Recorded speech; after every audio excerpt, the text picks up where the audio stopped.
Pada zaman dahulu, di negeri antah berantah, hiduplah sepasang suami istri yang sangat miskin, karena disumpahi oleh Batara Indra dan sangat dibenci oleh orang.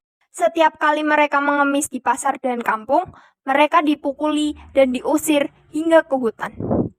Oleh karena itu, tinggallah sepasang suami istri itu di hutan dan memakan batang kayu dan buah-buahan. Setelah beberapa lama, istri si miskin hamil selama 3 bulan. Sang istri ingin sekali memakan buah mempelam yang ditanam di taman raja. Si miskin pun terketuk hatinya, karena dahulu ia di keinderaan waktu menjadi raja, ia tidak ingin memiliki anak. Namun, sekarang ia akan memiliki anak dan berkata, "Istriku, apa kamu ingin membunuhku? Apakah kamu tidak tahu tentang masa lalu kita? Jangan meminta sesuatu, kita tidak bisa mengambil buah mangga yang ada di taman raja."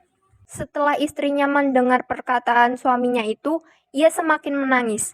Lalu suaminya itu berkata, "Diamlah istriku, jangan menangis. Aku akan mencarikan buah mempelam itu dan memberikannya padamu." Istrinya pun berhenti menangis. Lalu si miskin pergi ke pasar mencari mangga. Setelah sampai di pedagang buah mempelam, ia ragu untuk meminta buah mempelam karena ia takut orang akan memukulnya. Pedagang buah mempelam pun bertanya, "Hai miskin, apa yang kamu inginkan?" "Jika Tuan mempunyai balas dan kasihan, berikanlah saya sebiji saja buah mempelam yang sudah busuk, Tuan." Terlalu belas hati sekalian orang pasar itu yang mendengar kata si miskin. Seperti hancurlah rasa hatinya. Maka ada yang memberi buah mempelam, ada yang memberikan nasi, ada yang memberikan kain baju, ada juga yang memberikan buah-buahan. Maka si miskin itu pun heranlah akan dirinya oleh sebab diberikan orang-orang pasar yang berbagai jenis pemberian. Adapun akan dahulunya, jangankan diberinya barang, suatu hampir pun tidak boleh. Habislah dilemparnya dengan kayu dan batu. Setelah sudah ia berpikir dalam hatinya demikian itu, maka ia pun kembali ke dalam hutan mendapatkan istrinya. Ia pun pergi ke hutan untuk menemui istrinya dengan berkata, "Istriku, ini buah mempelam, makanan, pakaian, dan beberapa buah-buahan." Kemudian istrinya menginjak-injak apa yang diperoleh si miskin tersebut sambil menceritakan apa yang terjadi. Istrinya pun menangis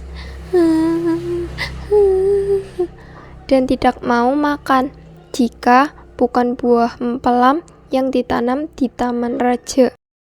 Dan istri si miskin berkata, "Biarkan aku mati."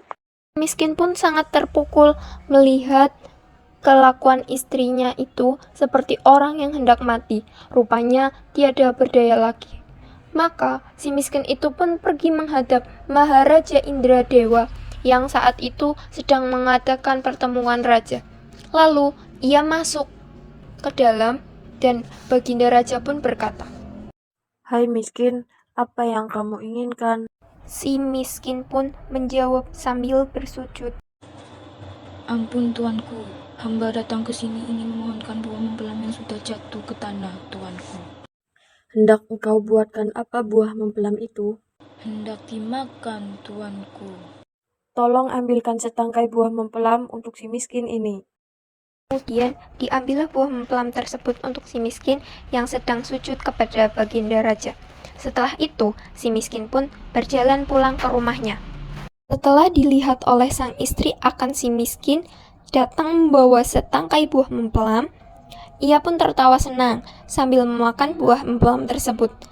Pada waktu yang baik dan tepat, sempurna, pada malam hari 14 bulan itu, bulan bersinar terang. Kemudian pada waktu itu juga istri si miskin melahirkan seorang anak laki-laki yang sangat baik dalam penampilan dan tampan.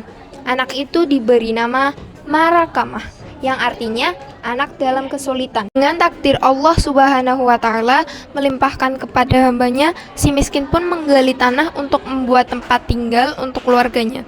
Ketika ia sedang menggali tanah untuk mentancapkan tiang, ia menemukan telaju besar yang berisi banyak emas. Istrinya pun datang untuk melihat dan berkata, "Emas ini tidak akan habis sampai anak cucu kita, suamiku."